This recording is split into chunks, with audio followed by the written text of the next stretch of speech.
हाँ, आज हम बात कर रहे हैं जो कौमी असम्बली में जाफ़र एक्सप्रेस पर हमले के ख़िलाफ़ एक मुतफ़िक़ा तौर पे मज़म्मती करारदाद मंजूर हुई है।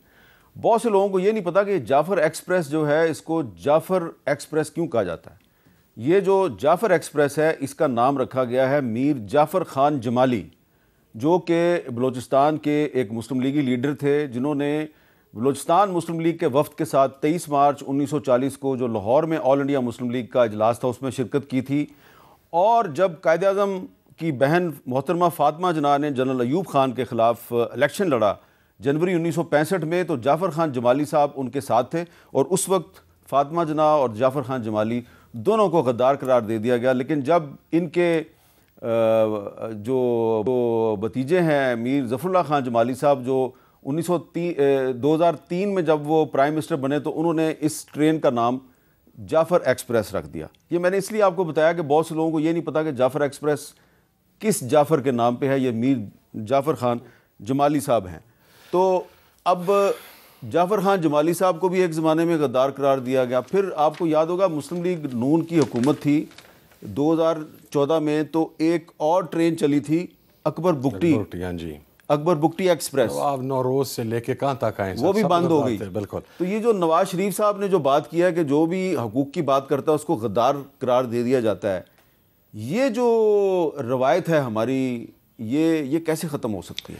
मीर साहब देखिए, मैं समझता हूँ दो चीज़ें ज़रूरी हैं सर। मैं नेशनल एक्शन प्लान के ऊपर with all due respect to all the ones जिन्होंने ये बनाया था, मैं ये समझता हूँ कि ये इम्प्लीमेंट हो ही नहीं सकता। ठीक है। उसकी वजह यह है कि ये सिर्फ सियासतदानों का कंधा इस्तेमाल करके नाकामी उन पर डालने के लिए एक प्लान है, नथिंग मोर देन दैट। तो अब एक नया नेशनल एक्शन प्लान मैं समझता हूँ सर कि एक नेशनल डायलॉग की ज़रूरत है। नेशनल डायलॉग के अंदर अपने उस रवैये के ऊपर नदामत के इजहार की ज़रूरत है, जिसकी बुनियाद पर हमने लोगों को गद्दार करार दिया। सिर्फ उन्होंने अपने राइट्स मांगे थे। और उसके बाद अब अगर आप नेशनल एक्शन प्लान बनाएं तो फिर उसको आप ये उसकी ड्यूरेशन रखें कि for the next 20 years no one will come and change it. क्योंकि मीर साहब ये नेशनल एक्शन प्लान शुरू हुआ था जब तालिबान के ख़िलाफ़, TTP के ख़िलाफ़ ऑपरेशन शुरू हुआ सर। मेरे बाप समेत 80,000 बंदा मारा गया सर। फिर हमें पता लगा कि वो तो कौमी इदारे के अंदर वापस लाई जा रहे हैं। फिर उसके बाद पता लगा कि नहीं, अब ये दोबारा दहशतगर्द हो गए हैं सर। हमारे जो सिक्योरिटी, मैं बहुत क्लियर हूँ इस मामले पर, किसी की भी गवर्नमेंट हो, नेशनल एक्शन प्लान में जो सिक्योरिटी से रिलेटेड इशू हैं ये सिर्फ हमारे सिक्योरिटी के इदारे तरतीब देते हैं। सियासतदानों के कंधे होते हैं कि नाकामी होगी तो यू विल बी रिस्पॉन्सिबल और you will be held responsible.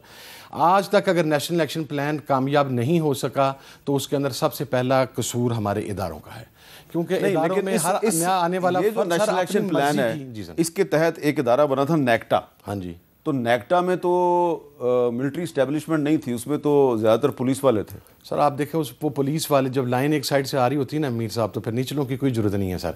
आज इस मुल्क में, मैं सर आपको प्रूफ कर देता हूँ, जितने मिलिटेंट बैंड आउटलेट्स थे या जो लोग मिलिटेंसी में और सेक्टेरियन वायलेंस में, एक्सट्रीमिज़म में, what ever you call it, उसमें मुलव्वस थे, वो पुलिस एस्कॉर्ट्स में ट्रैवल करते हैं सर। उनके साथ पुलिस एस्कॉर्ट्स चलती हैं।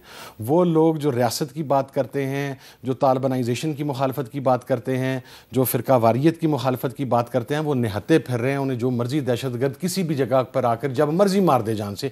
ये तो हमारी रियासत की सर, आपका जो अमल होता है, जो फेल होता है, वो जाहिर करता है कि एक्चुअली आप चाहते क्या हैं। अच्छा, ये बड़ी अच्छी बात हुई है। डॉक्टर तारिक फजल चौधरी साहब, बिलावल साहब ने नेशनल एक्शन प्लान का जिक्र किया है। साहबजादा साहब कह रहे हैं जो 2014 वाला नेशनल एक्शन प्लान है काबिल अमल नहीं है। तो इस पर असम्बली में डिबेट नहीं होनी चाहिए कि हमें एक नया नेशनल एक्शन प्लान या नेशनल डायलॉग चाहिए? मीर साहब, मेरा दिल तो नहीं कर रहा था, लेकिन आपने जो ख्वाजा साहब की तकरीर थोड़ी दिखाई है उसकी बुनियादी वजह ये है कि ये जब भी कोई इस तरह का इंतहाई सेंसिटिव मौका होता है जिसमें कौम जो है वो बड़ी तकलीफ़ और कर्ब से गुजर रही होती है और हमारे सिक्योरिटी के इदारे जो है वो अपनी जान पे खेल के उस सिचुएशन को डिज़ोल्व करने की बात करते हैं, तो इनके कुछ लोग जो है मज़ाक़ ख़ेज़ तरीके से तंज़ व तज़ीक़ का निशाना बनाते हैं रियासत को भी और हमारे इदारों को भी। ये बात एक मुसल्लमा हकीकत है।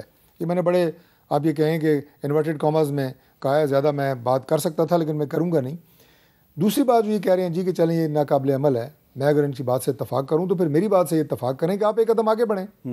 जिस रेजोल्यूशन का मैंने जिक्र किया, जिस तरह इस पर आप सब मुतफ़िक हैं और आज आपने उस पर दस्तखत भी किया और यूनानिमसली इसे पास भी किया। अब देखें, नाम आप जो मर्ज़ी रखें, आप इसे डायलॉग का नाम दें, आप इसे एक्शन प्लान 2 कह दें, आप इसे ग्रैंड जिरगा कह दें, नेशनल डायलॉग कह दें, कोई नाम रख लें, इससे कोई फ़र्क नहीं पड़ता। बात यह है कि आपकी यहाँ अंदर नीयत क्या है। अगर आपकी नीयत है कि हम जो मुख्तलिफ़ सियासी जमातें हैं, उनके सरबराह हैं, बैठ के एक कमरे में हमने ये तहिया कर लेना है कि हमने मुल्क को इस सिमत में चलाना है, हमने अपनी पूरी स्ट्रेंथ देनी है उन फोर्सेस को जो दहशतगर्दी से लड़ रहे हैं, हमने अपना एक नज़रिया बनाना है कि पूरी कौम इनके ख़िलाफ़ मुतहद है। ये मैं सिर्फ एक इशू की बात कर रहा हूँ, उसके बाद दूसरे इशूज़ भी हैं। पाकिस्तान की मैशत है, पाकिस्तान के अंदर जो है बाकी जो गुरबत जहालत और जो चीज़ें चल रही हैं, उनके ऊपर भी जो मिनिमम वो टॉपिक जिनसे मुल्क सीधा हो सकता है, उस पर आके बात करें। हम आज भी तैयार हैं, जो भी इसको नाम दें, चार्टर कहें, कुछ कहें। और मैंने तो आपके प्रोग्राम में बैठे ये बात की थी, मैंने कहा, एक इनके भाई ने कहा ओ जी आपके पास, मैं करता हूँ, उन्होंने कहा जी आपके पास कितने इख्तियारात हैं। मैंने कहा जिनके पास आप समझते हैं इख्तियारात हैं उन्हें भी बुला लेंगे। चलें, मैं तो कहता हूँ कि अदलिया को भी कहेंगे, चीफ जस्टिस साहब को हाथ जोड़ेंगे कि आप भी आगे बैठे। भाई ये मुल्क है, ये सारे इसके स्टेट के ऑर्गन्स हैं, क्यों ना एक कमरे में बैठ के बात करें, इसमें मुज़ाकरा क्या है। ये सर बड़ा आसान है कह देना। मैं इसमें से कभी, और मैं जब से आपके प्रोग्राम में आ रहा हूँ, आप जानते हैं मेरा मौक़िफ़ इस मामले पे बिल्कुल क्लियर है। मैंने ये को आज नहीं इस वजह से कि मैं PTI का इत्तेहादी हूँ तो मैंने ये मौक़िफ़ खड़ा किया।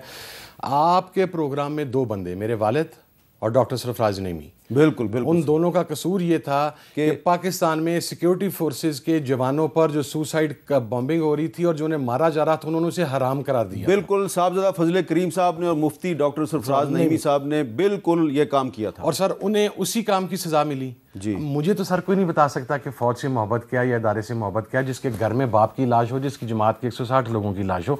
सर हम ना बाज़ औक़ात इदारों की मोहब्बत के अंदर वो जायज़ तनकीद या वो जायज़ नुक्ता नज़र जो उनकी इस्लाह के लिए होना चाहिए, हम वो भी नहीं रख रहे। और आप माजी के हवाले से कर रहे हैं, और वो लोग जो है वो अब उनमें से कुछ को गिरफ्तार भी किया हुआ है। बिल्कुल सर, मैं am very clear on it. मैंने जनरल फैज साहब और जनरल बाजवा साहब, इन दोनों की उस मीटिंग में से अलल ऐलान बाइकआउट किया था जब इन्होंने कहा था कि तालिबान को कौमी इदारे के अंदर लाया जाएगा। ये तो मैंने इसी बात में सिर्फ एक जुमला अर्ज़ करूँगा, जो इन्होंने जो बात की है।